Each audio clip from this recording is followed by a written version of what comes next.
Pembangunan ilmu pengetahuan dan teknologi, IPTEK, pada hakikatnya ditujukan untuk meningkatkan kesejahteraan masyarakat dalam rangka membangun peradaban bangsa. Sejalan dengan paradigma baru di era globalisasi, yaitu teknoekonomi. Teknologi menjadi faktor yang memberikan kontribusi signifikan dalam peningkatan kualitas hidup suatu bangsa. Implikasi paradigma ini adalah terjadinya proses transisi perekonomian dunia yang semula berbasiskan pada sumber daya menjadi perekonomian yang berbasiskan pengetahuan.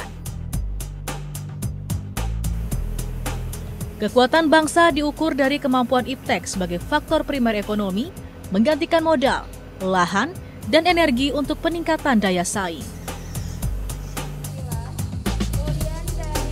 Peningkatan daya saing bangsa di sini bermakna bahwa ilmu pengetahuan dan teknologi dapat memberikan kontribusi dalam penguatan perekonomian yang ditunjukkan oleh keunggulan produk teknologi hasil penelitian yang dihasilkan oleh industri atau perusahaan yang didukung oleh lembaga penelitian. Saat ini Indonesia giat mendorong pelaksanaan riset atau penelitian dengan prioritas pembangunan nasional. Untuk menciptakan daya saing dalam sebuah portal penghitung data penelitian berdasarkan publikasi ilmiah yakni Skimago. Jumlah penelitian yang terekam dalam kurun waktu tahun 1996 hingga 2015 tercatat ada 39.719 publikasi ilmiah Indonesia yang dihasilkan. Dengan angka tersebut, Indonesia berada di peringkat ke-57 dari total 239 negara yang terdaftar. Salah satu penelitian yang dilakukan Indonesia pada bidang pertahanan dan keamanan dengan tujuan pemenuhan kebutuhan alutsista dan peralatan kepolisian dalam negeri. Tercatat beberapa produk penelitian hasil anak bangsa bagi bidang pertahanan dan keamanan telah diciptakan, seperti robot penjinak bom dan pesawat terbang tanpa awak atau drone.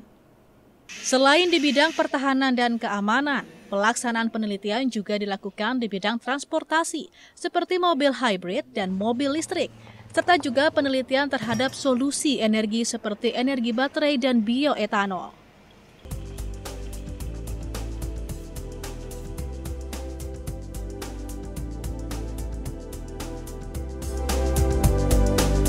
Daya saing Indonesia saat ini masih berada dalam tahap transisi dari pembangunan berbasis efisiensi sumber daya menjadi berbasis inovasi, sehingga masih membutuhkan dorongan serta kebijakan yang mendukung pengembangan IPTEK di Indonesia. Salah satu indikator yang perlu ditingkatkan ialah jumlah peneliti. Menurut Kementerian Riset Teknologi dan Perguruan Tinggi, tahun 2015 mendata jumlah peneliti Indonesia baru mencapai 544 per 1 juta penduduk. Jumlah tersebut sangat jauh dibandingkan dengan negara maju dan negara berkembang lain. Seperti Turki mencapai 1.730 per 1 juta penduduk. Tiongkok memiliki 1.285 per 1 juta penduduk. Brazil 1.203 peneliti per 1 juta penduduk. Malaysia 2.384 peneliti dalam tiap 1 juta penduduk. Negara maju seperti Jepang memiliki 7.021 peneliti tiap 1 juta penduduk. Singapura 7.199 peneliti per 1 juta penduduk. Idealnya terdapat rasio 700 sampai 5.000 peneliti per 1 juta penduduk. Indikator lain yang perlu ditingkatkan ialah total belanja nasional untuk penelitian dan pengembangan terhadap rasio produk domestik bruto (PDB). Pada tahun 2015, belanja Litbang Indonesia baru 0,09% PDB. Jika dibandingkan dengan negara lain, jumlah itu terpaut lumayan jauh. Thailand sekitar 0,85%, Malaysia 1,6%, Tiongkok 2%, Korea Selatan sudah capai 3,8%. Untuk mengatasi permasalahan tersebut, pemerintah melalui Kementerian Riset Teknologi dan Pendidikan Tinggi berupaya mengoptimalkan setiap sumber daya yang ada melalui kebijakan riset produktif berbasis produk yang mulai dilaksanakan pada tahun 2017.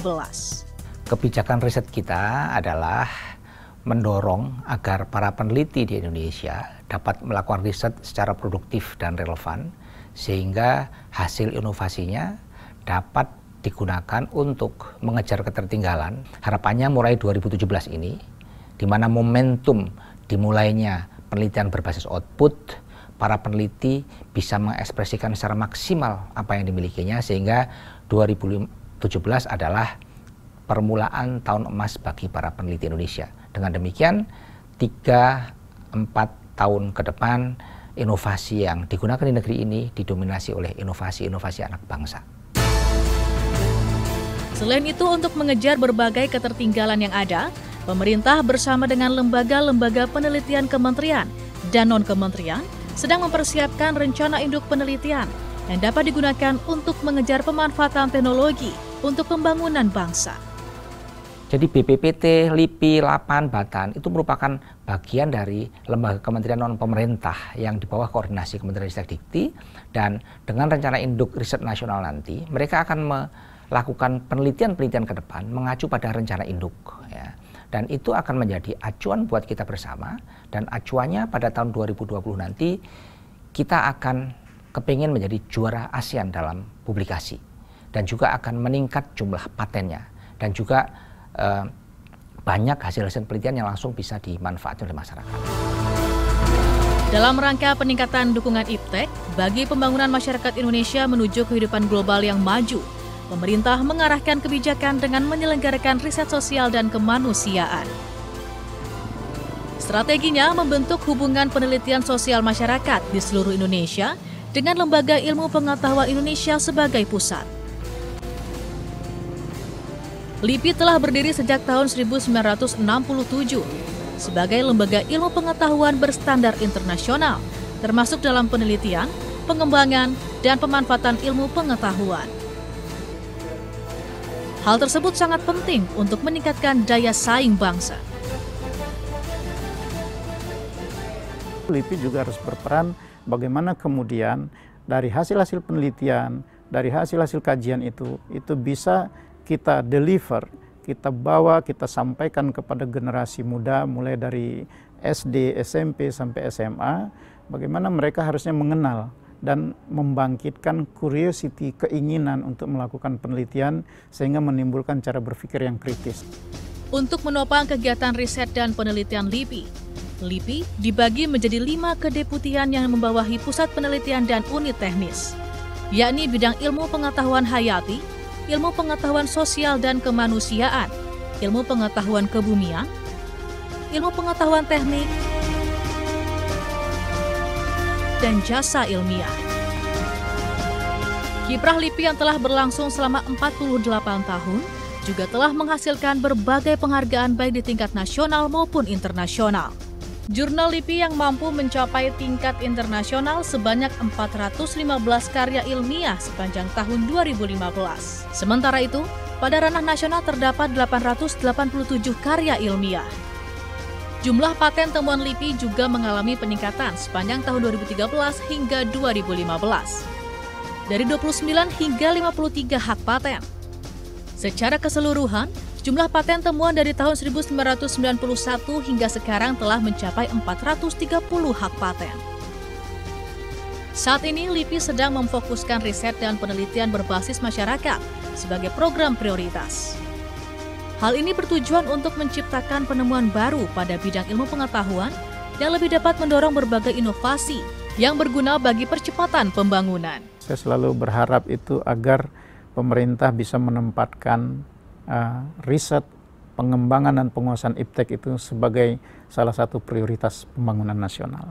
Karena apa? Karena sebagaimanapun baiknya pertumbuhan ekonomi kita, gitu ya, kalau dia tidak ditunjang oleh basis yang kuat dalam penguasaan dan pengembangan IPTEK, dia akan sangat rentan terhadap berbagai goncangan ekonomi yang akan muncul atau yang akan menghantam kita. Untuk terus menggalakkan penelitian yang berdaya saing dan berbasis masyarakat, LIPI telah memiliki berbagai riset unggulan yang dapat menjadi pembelajaran teknologi tepat guna. Di antaranya melalui penelitian robot penjinak bom, kursi roda sensor otak, mobil listrik dan hybrid, pembuatan baterai litium, serta pembangunan plant bioetanol.